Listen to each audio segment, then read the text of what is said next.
皆さん、こんにちは。今日は一体の言い方について勉強します。日本語を楽しみながら勉強してください。意味、疑問を強調する表現。使い方。一体と疑問表現。例。1、今日はカレーでいい？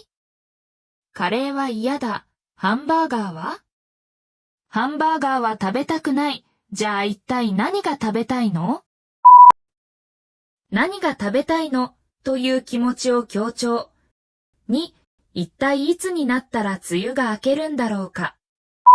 いつになったら梅雨が明けるんだろうかという気持ちを強調。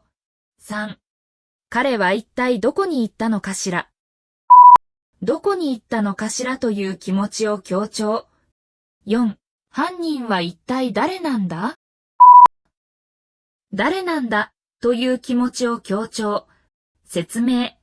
一体は疑問を強める気持ちを表す表現です。一体は強調するためのものですから、一体かなくても意味は同じです。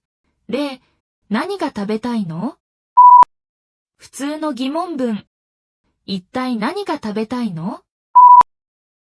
何が食べたいのよりも疑問の気持ちを強調。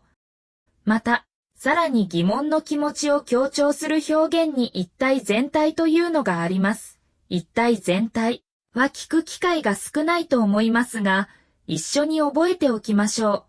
注意。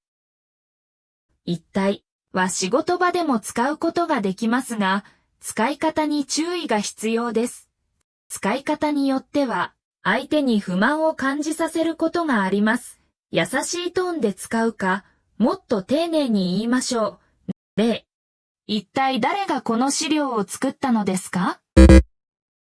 誰がこの資料を作ったのか教えていただけますか？